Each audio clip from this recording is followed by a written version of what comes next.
All right. Hello, everyone, and welcome to this eSIPE online conversation. My name is Fredrik Eriksson. I'm very pleased to welcome today Elisabeth Braw, a security expert who is also in the world of think tanks, now as Senior Fellow at the American Enterprise Institute in Washington, D.C.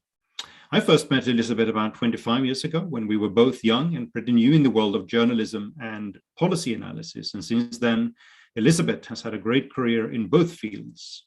She has worked for major newspapers and magazines, and with some of the big security policy think tanks in the world, including positions at the Atlantic Council and the Royal United Services Institute for Defense and Security Studies, RUSI. Elisabeth is also commissioner on the UK National Preparedness Commission and on the advisory board of the Centre for Information Resilience in the same country. And she is also out with a new book called The Defender's Dilemma, Identifying and Deterring Gray-Zone Aggression. And this is also the subject of today's conversation. Hello, Elisabeth. I'm very glad to have you with me today. Thank you for having me, and thank you for inviting me. And hello to everybody who is joining the call. Look forward to discussing these issues with everybody later. Yes, indeed. So may I just start asking out of own curiosity, so what is the National Preparedness Commission? It's a commission that was set up by Lord Toby Harris, a member of the House of Lords, and a long-time expert and proponent of greater resilience in the UK. And he assembled when the UK national, the integrated review, which is a national security strategy, when it came out, in leading up to that, he assembled what he considered to be the leading experts on national resilience in this commission. And it's people from CEOs and other executives from infrastructure companies, so transportation and so forth, the people in politics, especially in the House of Lords, and some outsiders from academia, including me. And the idea is to generate the best ideas and feed them easily into politically implementable solutions that can speed along the UK's path towards better societal resilience. All right, very good. Sounds very close to the subject that you also written your new book on. And first of all, let me say congratulations to releasing the new book. And I should also say that this is not your first book. You've also written a previous book, which I could recommend, called God's Spies, about perhaps what we can call information warfare in a different era during the Cold War, or at least what different spy networks were doing back then. Yeah, and people think it's a wide leap from doing a general market book about the Stasi, which is what God's Spies was about, and now doing a more policy-focused book about new national security threats. But and it is a wide leap. These are two completely different kinds of books. But the common denominator is that they focus on the vulnerability of societies. So in God's Spies, the reason that the Stasi was so successful, that the part of the Stasi that I wrote about, is that this particular department of the Stasi had completely figured out how to get people to work with you, what their weaknesses are. And so as a result, they didn't need to use any force. And what are we seeing today? Our adversaries, so I'm saying the West's adversaries, have figured out what our weaknesses are as liberal democracies, and they exploit them. Indeed. No, it's nice to see that connection between the two books you have as well. So let's talk a little bit about GrayZone Aggression and try to figure out what it is and how common it is. So I think in the past decades, many of us have learned a new vocabulary to describe developments in security policy. So information warfare has become more common, that we know. This has featured a lot in the past year with the rollout of the vaccines and competition between different vaccines. We've seen that here in Europe. Before that, one of the big issues was, of course, Russian involvement in the US election. We hear references to the concept of hybrid war and references to real situations of hybrid war too, of course, like in Ukraine and what we've seen there over the past years. And we can read in the press about cyber attacks. And indeed, this year, some of us actually felt the consequence of them. My local grocery, in the place where we have our summer house, was one of the casualties when a payment technology provider got attacked and had to close its payment services for several days, meaning that many of us couldn't buy food. In your book, you work with a term that may be pretty new to people, GrayZone Aggression. So can we perhaps start there? What is GrayZone Aggression? It's aggression conducted by or sponsored by or condoned by hostile states in the gray zone between war and peace. So it's as the targeted country, it's you can see that something is happening, but it's not war, and yet it has incredible effects on the country's daily life. You mentioned, for example, your local supermarket. That is a fantastic example of a gray zone aggression. It's not an act of war, but nevertheless, it brings society to a halt. In this case, Swedish grocery stores. It can also be disinformation campaigns. It can be subversive business practices, where all of a sudden the best and the most promising companies in any given country are no longer owned by entities in that country or by entities in related countries. They are owned by companies in countries that wish us ill. It can be, for example, what we're seeing as we speak, weaponization of migrants, which is what Belarus is specializing in, causing enormous damage, not just to the countries where these migrants enter from Belarus, but to the entire European Union. And yet, because this aggression doesn't involve soldiers with weapons, we have no idea what to do about it. So how common is it? I mean, to what extent are we talking about a problem that we know, or that we know that it is widespread or not, or the problem or is the problem that we simply don't know how widespread it is? I mean, I would expect that some of these things are, pretty obvious, because we can see disinformation, or we can listen to disinformation. When you go into cyber espionage, for instance, it's far more difficult to understand sort of the full context and the full scale of different activities that go on. So what do we know about the scale of these type of aggressions? Yeah, so the challenge with gray zone aggression is that it's in a sense, when it's of a low intensity kind, you can say, well, it's just part of the hustle and bustle of the globalized economy, and it's just life in the modern world, where you have to take some sort of disruption into account, or some nastiness, ugliness into account. It's just the way countries operate.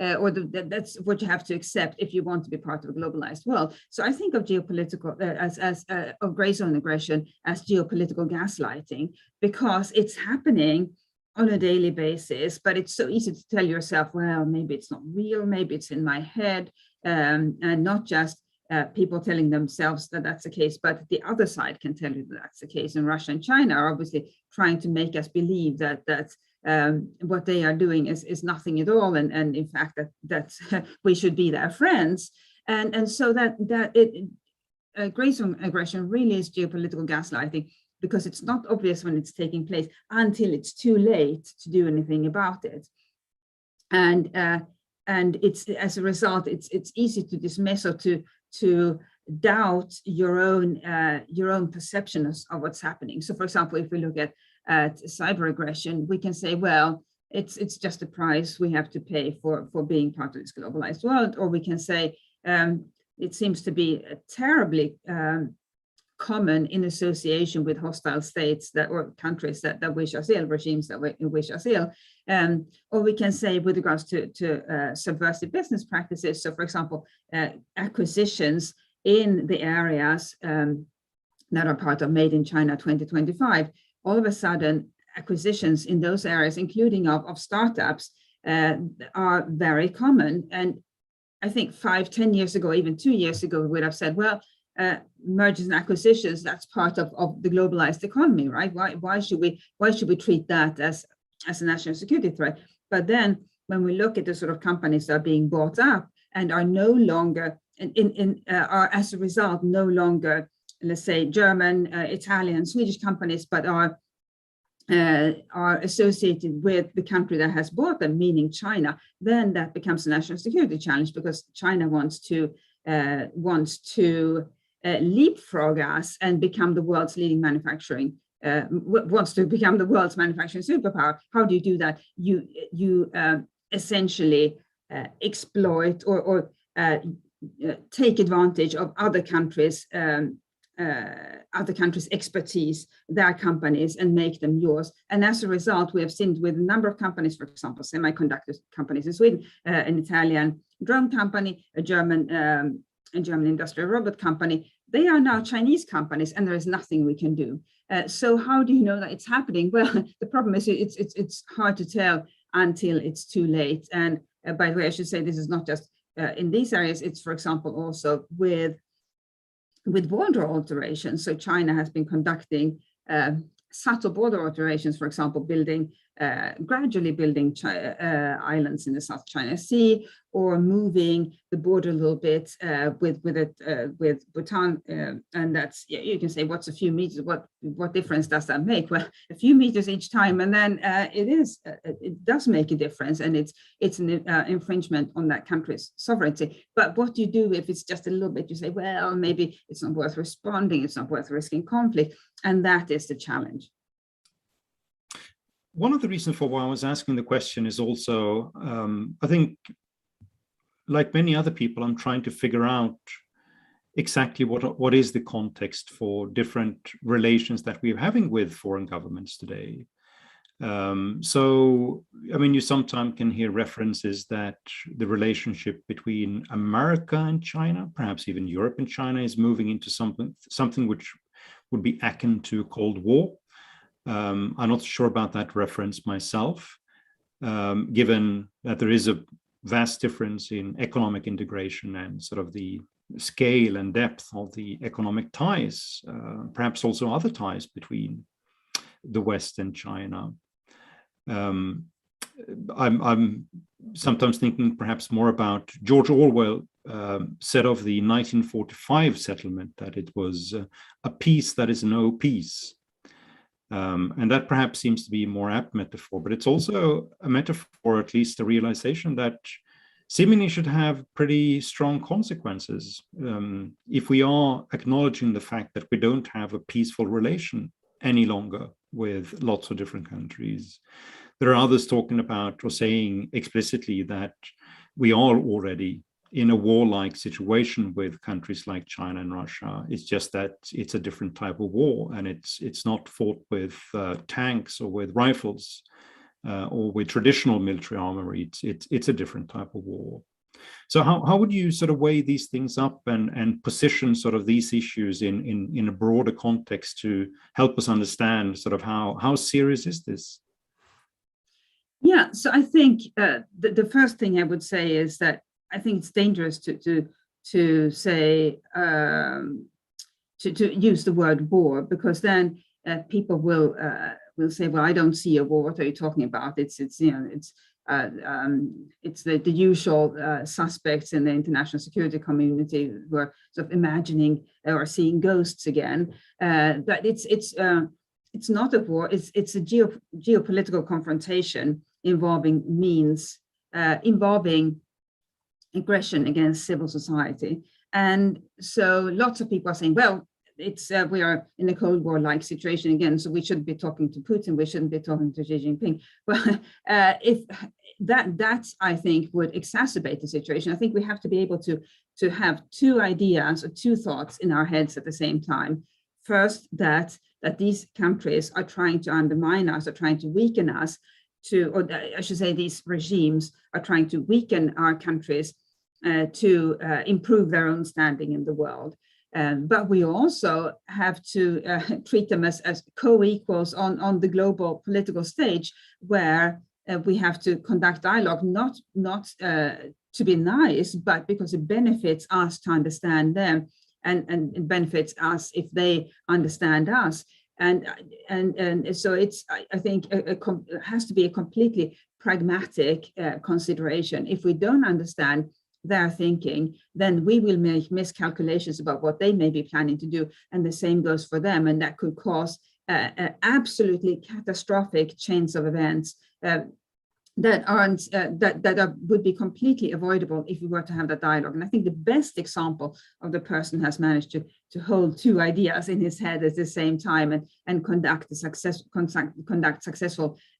political strategies on the basis of it, that's Helmut Schmidt of West Germany, as it was in the 70s when he was chancellor. And he was a strong advocate, as everybody on this call will know, of NATO's dual track strategy, which included putting American nuclear weapons in West Germany. But he was also a strong advocate of West German business relations with the Soviet Union and the pipeline that was then planned between the Soviet Union and West Germany. You can say, well, these are two completely contradictory positions to take. I think it is possible. And Helmut Schmidt, who was a very savvy politician, knew how to do it. It's obviously a bit more difficult than saying, well, we're not going to have any relations at all, or we're just going to trade. But it is possible, and I hope there are some new Helmut Schmidts out there who are able to conduct similarly ambitious foreign policy. So in your book, you talk about 2014 being a very special year for GrayZone aggression. So what happened in 2014? Yeah, so that was Russia's annexation of Crimea, and I think it was such a brutal wake-up call in lots of countries, and yes, many regional, well, many countries in the region had been warning of something like that ever since Russia had its very brief conflict with Georgia, but it hadn't been taken seriously, and it wasn't completely unpredicted, because it was clear that Russia wanted the port of Sevastopol and would go to great lengths to make sure it could keep access to it, which is what the annexation was about. But nevertheless, it was a brutal wake-up call for most of us, and that's, I think, the event that disabused most people of the notion that we could keep engaging or treating Russia as just another country and a country on its path to becoming like us. And I think also, if I may add a point, it's a mistake we have made so many times over and over, especially since the end of the Cold War, to assume that all countries want to become like us. And it's rather charming that we in the West think that we have figured it out and that everybody inevitably would want to become like us. I don't think there is any arrogance involved in most cases. It's just this rather sort of naive notion that, oh, we have figured it out and we'll help you become like us because it's good for you. But what if people don't want to become like us? And I think that's what we're seeing with China now as well. Of course, the Chinese public is not being asked. The Chinese government is telling the world what the public wants, and who knows to which extent that corresponds to what people really want. But nevertheless, China is not on a path to becoming just like us, and that's what we have seen, I think, and especially in the past 2 years. So 2014, we had the annexation of Crimea, and of course the start of the war in East Ukraine. We had a Russian regime that deliberately wanted to be sort of in that gray zone, right? Sort of between black and white. It wasn't, at least not in their view, sort of a traditional war, but it wasn't peace either, even if, of course, this was included a lot of disinformation, which was there in order to, in their view, make it easier in order to annex Crimea. What other things did they do at this point, sort of disinformation? Did they attack individual companies? Did they go for civil society organizations? And I suppose that's also formed part of the broader concept of GrayZone aggressions, right? Yeah, so GrayZone aggression really is I think of it as a soup, and you can put whatever you have at your in your kitchen, you can put in that soup, and so you improvise the recipe every single time you use GrayZone aggression, and in the context of Ukraine or Crimea, then Eastern Ukraine, Russia used obviously little green men, which unfortunately became the notion in people's minds of what GrayZone aggression or in that case hybrid aggression is about. But you don't have to use little green men every time. In fact, Russia hasn't used yet that particular strategy again, but you can use disinformation as well. You can also use cyber aggression, and so that was the basic mix in with regards to Ukraine. Then with other countries, Russia has used a different mix. But if we just look at so each of those components has a considerable effect on the targeted country, but together they can be incredibly potent and cause that country to grind to a halt, the daily life in that country to grind to a halt, but also cause the local population to lose faith in its government. And I think that's an incredibly important aspect to bear in mind, because if people lose faith in their government, then what's the point of even having armed forces? We saw it at its most extreme in Afghanistan, which was not subjected to disinformation by Russia or other countries, but we saw the effect of people not having any faith in the government. The existing structures, most notably the armed forces, melted away just like that, even though on paper they were there to defend the country. So that was the mix in Ukraine, and a good example of and by the way, of course, it continues. It wasn't just in 2014; it continues, and in 2017, that was a fantastic example of what you can achieve in the gray zone. So there was a cyber attack that became known as NotPetya, which Russia unleashed against Ukraine to bring down government institutions and so the government itself, hospitals, the airport, banks, and so forth. And that they succeeded in doing that, and daily life ground to a halt. But then the virus traveled on and brought down Western companies, multinationals, so Merck in America, Maersk, the Danish shipping company, and lots of other companies. And that's how the Western world or the Europe and North America and the global public started paying attention, because Maersk for 6 days, for example, was crippled, couldn't sail. Well, what are the consequences for all of us if the world's largest container shipping company can no longer deliver its containers around the world? That is a really serious state of affairs. No, indeed. I remember that examples, indeed. And would you say sort of what you laid out now, is that also a good general description of the type of attacks that may come, that they target sort of important infrastructure, or they go for institutions like banks or logistics firms or hospitals, healthcare systems? Is that sort of the type of the preferred target for an aggressor like this? Yes, what we have seen in recent years, and especially recent months, is that companies that play a vital role in making daily life work, that they have been targeted. And we saw it, for example, in the US in May with the ransomware attack on Colonial Pipeline. Now, it was conducted by a criminal gang in Russia, so not by the Russian government itself, but clearly condoned by the Russian government, because it would have had the option to shut down this criminal gang, and it didn't.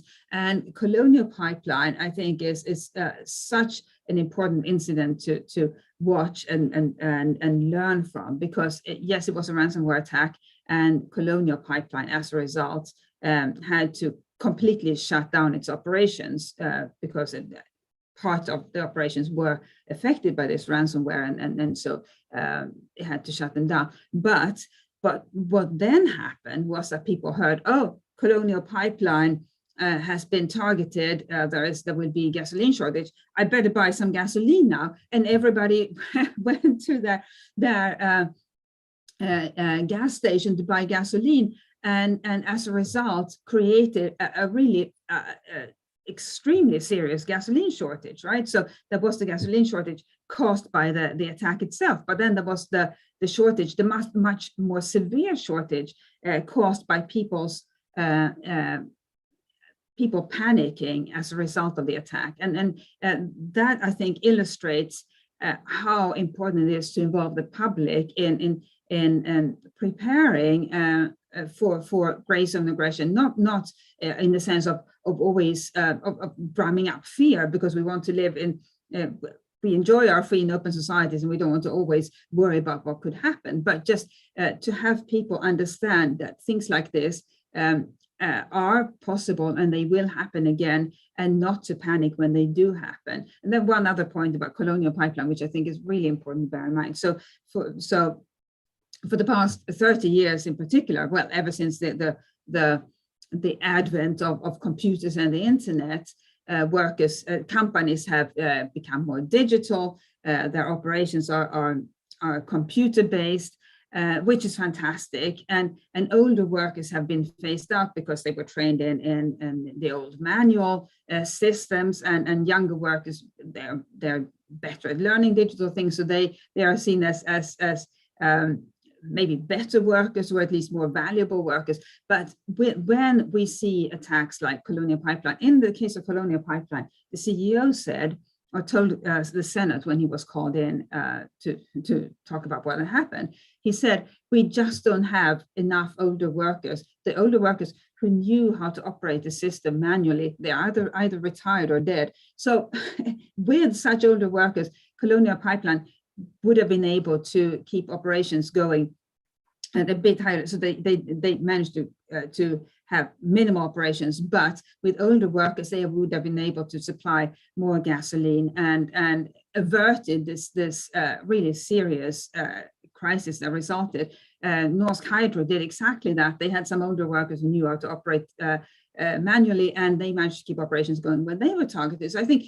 this should lead to a sort of a renaissance of workers, engineers, anybody with expertise in running systems manually, because it's part of our resilience, and they have been unfairly maligned for being somehow old-fashioned. Well, these are the skills we need again.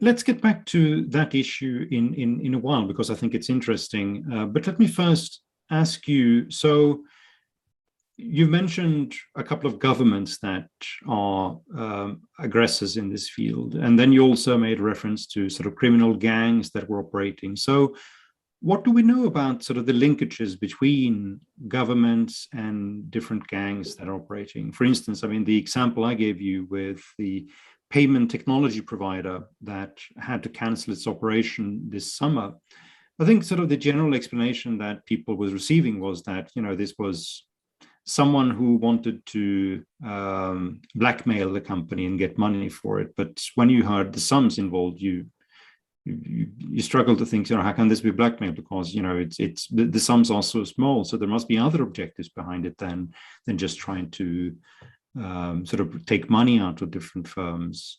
So, I mean, what is the scene, the theater we have for them? Do we have sort of independent different operators that act in certain countries? Are they sponsored by governments? Are they protected by governments? What is the relationship here?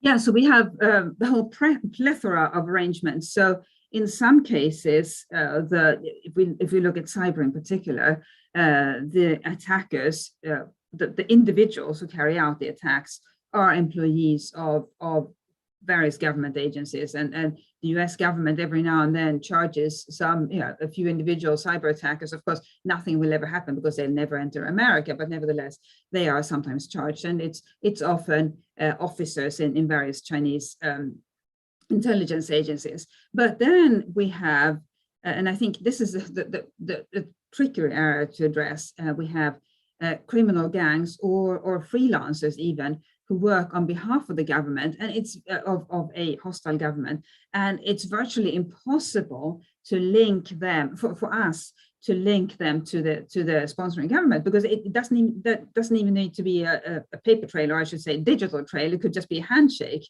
and how how can we then link the attacker once we have identified the attacker? How can we link that attacker to the sponsoring government? It's very difficult, and even if we manage to do it, it takes a long time. And then if we are to respond, and we in the West, we always want evidence almost at a sort of a court of law standard that it's beyond reasonable doubt. Well, it takes a long time to establish such certainty, and then it's too late to respond. So that is a second arrangement. But a third arrangement, which I think is one that will become increasingly prominent and concerning, is where officers or officials in these various government agencies, people with the expertise, where they freelance just to make a quick buck, as it were. They freelance their services to criminal gangs, and not working on behalf of the government, just wanting to make extra cash for themselves.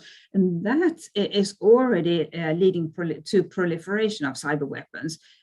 Just as we were worried about in the 90s with nuclear weapons, that experts in government agencies in charge of nuclear weapons in the former Soviet Union, that they would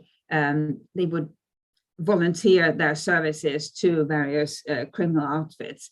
That didn't really happen because it's also very difficult to transfer any nuclear materials, as people on this call will know. But with cyber, you don't even have to transport any material. It's just what's in your head. And I think this could lead to a very dangerous development where criminal gangs start operating with nation state style expertise, thanks to such moonlighting officers. All right, let's go back to the issue you mentioned with technology and shifting patterns of labor in the workforce. So I would imagine if you are sort of part of the leadership of a big multinational firms, you will be thinking about these issues. Perhaps they think too little about them, but at the same time, they probably struggle to come up with an idea how they should measure different risks, measure different exposure, what part of the business that they need to have some type of contingency planning for, and I suppose also what is the consequence for further type of digitalization that you want to do in your own company, going towards more cloud-based solutions. What can you share in sort of in the cloud in terms of the trade secrets? How do you communicate internally, etc.? So if we start, so what is your impression of where many of these companies are right now? I mean, are they increasingly alert to the problem, and are they also beginning to act as a consequence of it, or still seeing sort of too much naivety in the private sector? Well, I'm really glad you asked this question, because it is a fundamental question, and one that a lot of CEOs are struggling with at the moment. So they are seeing, not just in the news, but in their own companies, that the very low margin strategy that companies have had for years now and have been required to have. If you don't put in such a performance as a CEO, you're fired at the next annual meeting or even sooner. But that works really well when the potential disruptions are small and when they're essentially just a result of the hustle and bustle of the globalized economy, but not used as a tool of aggression by anybody. But what do you do when all of a sudden a company's very high level of sophistication, digital sophistication, very high level of internationalization, when that is all of a sudden a vulnerability? And that's what they are seeing, both with regards to their digitally based systems, but also with regards to their global supply chains. And also, and another factor I think is really important is the speed at which they have to deliver. I'm talking about manufacturing companies here in particular, deliver their goods to the client, the buyer, the consumer, and so all of this the margins are tiny, the cost margins, the timing margins, they are tiny, and so if you're a CEO today, you will think, well, how can I move from this just-in-time just in case strategy, and I should say with just in time it can be also can refer to other areas as well, not just time, but this tiny margin, minimal margin strategy to a more risk-based strategy or risk-aware strategy. And so that involves, for example, with manufacturing companies, that may involve going from single source suppliers to having a backup source, where that involves money. And with digital systems, you may, for example, want to bring in somewhat older experts who know how to operate systems manually, but that will, of course, and bring them in so that they could help you, they could help the company, they could take over operations if there were to be a ransomware attack, because the alternative is that you go down for several days and that will cost money. But the challenge they have is that no board and no shareholders will reward such prudence at the moment. And I think, though, that the tide is turning, because the global public is becoming aware of just how vulnerable companies are. And the way I look at it is that companies can actually make such prudence, turn it into a competitive advantage by highlighting what they are doing and putting it in the annual report. And yes, it will cost additional money, but if it's something that you can highlight and show that you are ahead of the game, you're ahead of your competitors because you are preparing for what is inevitably coming your way and everybody else's way too, then you can make that into competitive advantage. We have seen it, for example, Maersk has turned cybersecurity into a major selling point, really. They have talked openly about what happened to them, but they are talking equally openly about how they are protecting themselves. And as a result, they are looking very prudent. And I saw just this morning, they've turned in record profits this year again. So they clearly haven't been hurt too badly by the NotPetya incident. So I think that is the way to essentially turn lemons into lemonade. I may be too optimistic that it will happen in the short term, but certainly in the long run. Then another example, the Czech Republic, not traditionally a country that is on the forefront of societal resilience, they happen to have a very forward-thinking defense department at the moment, and the Deputy Minister of Defense has set up a fantastic GrayZone exercises involving the armed forces and the country's leading companies. So they exercise on a regular basis and sector-based and more and cross-sector. They exercise GrayZone scenarios and how and obviously as a result are better prepared for GrayZone aggression should it happen. And that's something that you can also sell or highlight to your shareholders, to your board, to existing customers and to prospective customers and investors. Very good. So let us talk about what more we can do. I mean, I think we're already moving into that conversation now, since you mentioned sort of strategies that you can do at the corporate level. You mentioned the Czech Republic case as well, where governments get in order to improve resilience and make different actors more prepared. But if we sort of address the issue a bit more generally, and we think about sort of different type of issues that we've covered in this conversation, different types of GrayZone aggression. So what is it that we can do? In this case, if we start from a government point of view, what can Western democracies do? What can, for instance, the EU do? In your book, you cover different types of measures or different type of approaches. That goes from preparedness to also to include issues around punishment. So let's start there. If you would lay out your action program for defending against GrayZone aggression, what would it include? Well, first of all, it would include involving the public. So today, the public in most countries, in most Western countries, isn't asked to do anything. We're just asked to go about our lives and be merry and pay taxes. But I think there is potential to, not just potential, there is the urgent need to ask people to do a bit more, namely do something to help keep the country safe. And for anybody who has followed the news in the past couple of years, it's obvious what's happening. And so I think it's people realize that life as they know it is incredibly convenient, but it's also vulnerable to disruption. So it's in their interest, I think, to help make any disruption as limited as possible, which I think makes being involved in keeping one's country safe against GrayZone aggression is a much easier sell than asking somebody to be involved in keeping their country safe from a military incursion, because that seems like such a distant prospect and an unlikely prospect, whereas GrayZone aggression is already happening and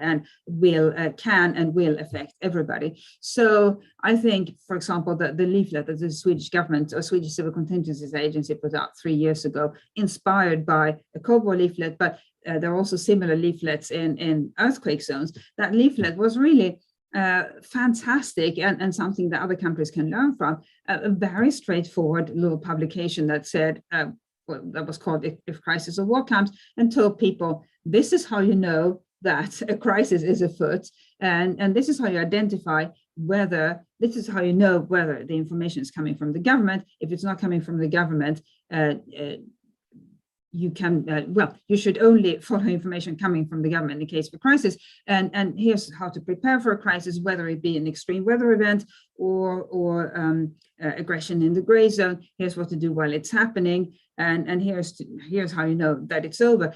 Things like that, very straightforward points. And what people are asked to do is not very much. It's just looking after themselves and their families, so that the government in a crisis doesn't also have to hold every single citizen's hand and make sure that they don't get into trouble, on top of the government having to deal with the crisis itself. Then the next step is to have to invite citizens to be involved on a more active basis, not just knowing what to do in a crisis and to not, for example, panic buy fuel. But the next step is to have them more actively involved. And the UK government, another government that doesn't have a track record or a long history of whole of society approaches to national security. The UK government is now working on something it calls a civilian reserve, where it would, the civilian reserve would mirror the military reserve, but involve civilian experts whom the government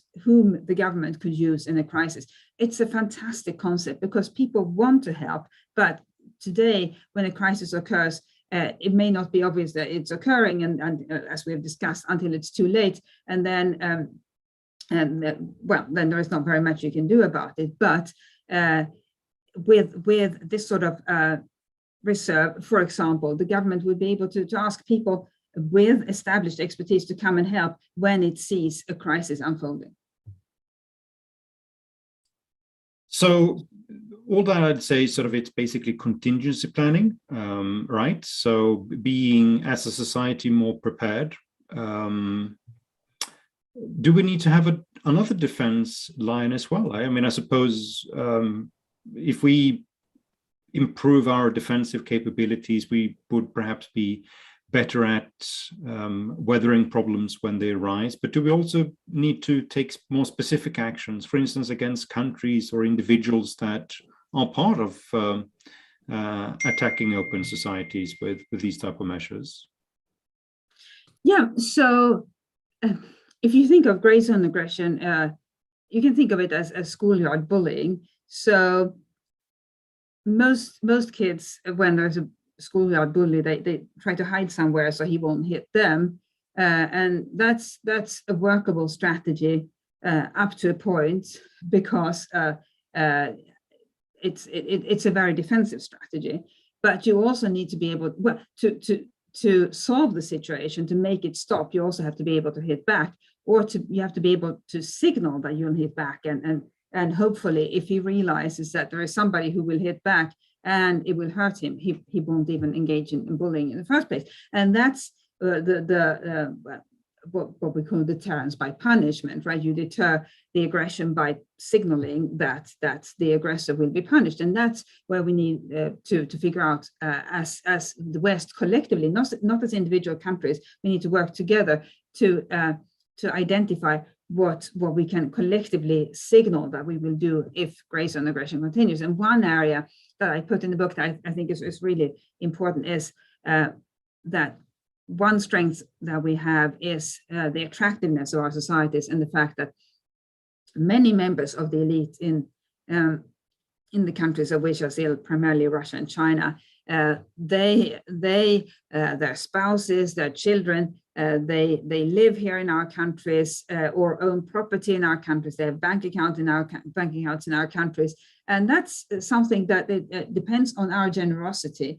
We don't have to be that generous, or we can tell them that if they continue with their harmful activities, that will no longer be available to them, and not as a sort of a general threat, because then they won't pay attention. But we can communicate that if GrayZone aggression were to continue in whichever area they next engage in, that certain individuals will lose their visas, meaning they won't be able to live in our countries anymore. If you're a member of the Russian or Chinese elite, one of these wealthy kids who live in London or New York or another major city, thanks to who your father is, then actually that is a quite substantial threat, because your convenient lifestyle is based on being able to live in the West. And so I think that such a threat too would target the elite without harming the general population, which is unfortunately often the victim when we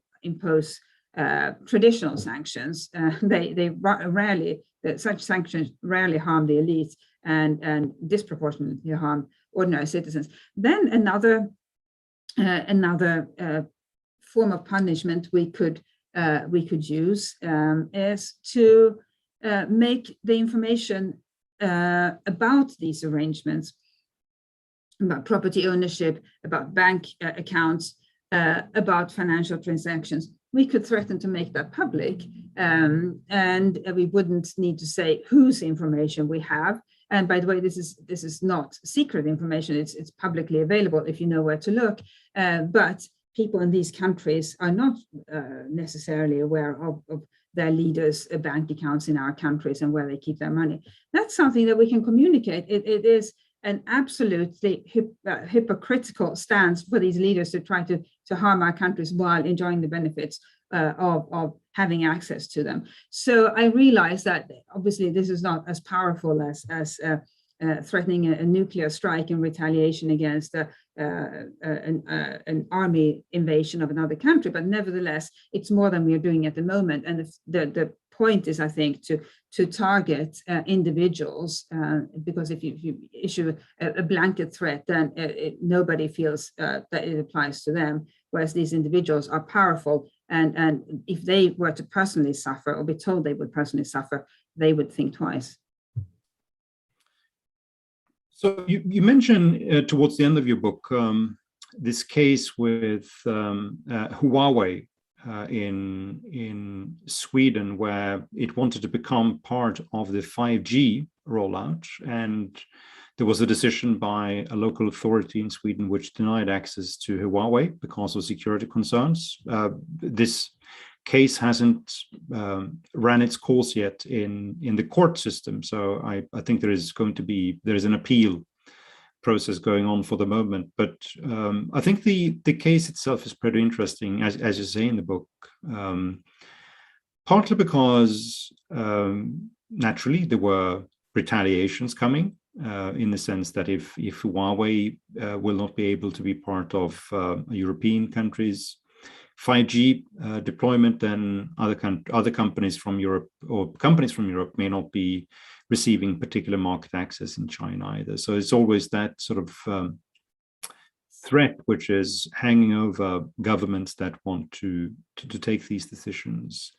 This is also part of a longer story in Europe, where we agreed in Brussels a couple of years ago about sort of investment screening. From a security policy point of view, it didn't go very far.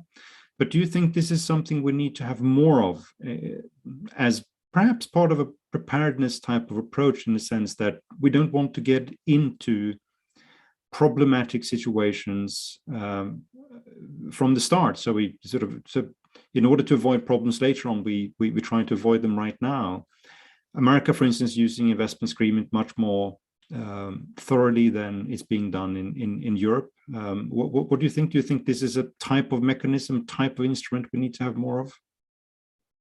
I think so, and it has been interesting to see over the past couple of years. So with regards to investment screening in particular, it just wasn't something that European countries did. The US had CFIUS, which you mentioned, and they CFIUS investigated a larger share of proposed takeovers than was the case in Europe, because in Europe it was almost nothing, because we Europeans believed in the globalized economy, and we saw most acquisitions. So defense companies were more closely scrutinized, but for virtually every other company there was almost no scrutiny of acquisitions. So as a result, we lost companies with key expertise, and it has been fascinating to see in these past couple of years that lots of European countries have passed some sort of either government regulation or a parliamentary decision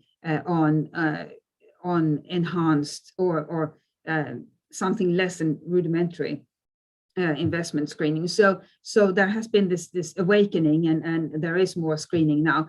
I think one challenge is that the screening doesn't go very far. So it looks at the acquiring entity, but the acquiring entity can be a European company, and you have to look at the ownership chain, because if you just look at the buying company, anybody can set up a company in Europe or form a joint venture with a company in Europe, and it looks like it's a European company acquiring another European company. But as we saw with in the case of Alpi Aviation in Italy a couple of years ago, it was the buying entity was a company based in Hong Kong, looked completely vanilla, fine. And then if you looked through the ownership layers, which the Italian police subsequently did, this company had built 7 layers of intermediate ownership structure, and was ultimately owned by a Chinese state fund. So now that company is lost, that really sensitive company is lost to Italy, the drone company, and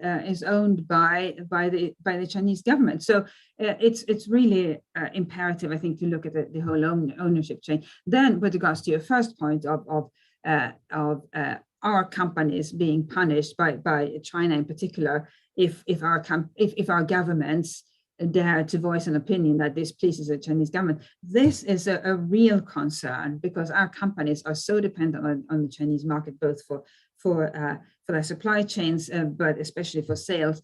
And if any decision made by their home governments can make them a potential target for retaliation by China, it's absolutely untenable. If I were a CEO of a company with either part of my supply chain in China or major sales in China, which is virtually every company, every Western company today, I would be really concerned, because the Chinese government can choose to retaliate against any Western company. That's sort of part of the power of GrayZone aggression, that it's so hard to discern who is going to be targeted, and as a result, China in this case can instill general fear among in this case the Western private sectors. Another policy development that is going on in Brussels right now is that we are discussing something called an anti-coercion mechanism, which would be, I think, something brand new.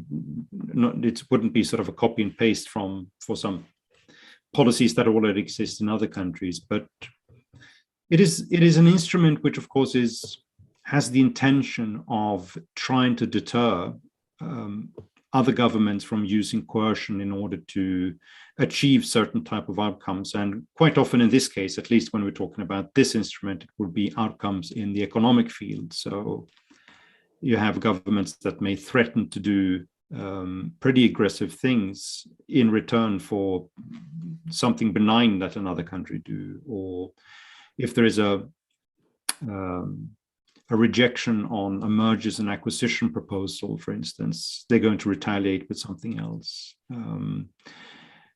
Now, this, of course, is interesting, but also pretty problematic, because it's very difficult to find a good common definition what constitutes a coercion. When we have regular negotiations between governments, one government is going to say, well, I'm going to do this. Well, if you do that, I'm going to do this, another country says, just in order to help them to understand the reaction function of each other. And that's information sharing, but there's a degree of coercion in it as well, in the sense that you do it in order to convey to another party that, you know, whatever they do is not going to be cost-free. There will be consequences arising as of it. So I think my question here would be sort of, do you think it's generally advisable for governments to find specific instruments that are more targeted against incidents of coercion? And if that's the case, how could we make an instrument like that workable, in the sense that we want to address issues that are really malign and where there are obvious cases of foreign governments trying to pressure unduly and with instruments that are simply not acceptable in another country? Yes, it is really tricky, and yeah, how do you put down on paper what exactly constitutes coercion, and what exactly your tools are for how to counter it? I don't know the answer, and I guess as with all other forms of GrayZone aggression, this is to, again, the aggressor's advantage, or I should say the offending party's advantage, that it's like geopolitical gaslighting. The offending country can say, well, you're just imagining that we are coercing because we are just behaving the way a country ordinarily would, and you may say, well, yeah, I guess US country A may say, well, maybe we are overreacting, but this comes down, I think, to the deterioration of trust in the relationship and the dealings between government today. I mean, it's never completely trust-based, and there is never since Westphalia has there been complete trust between nation states.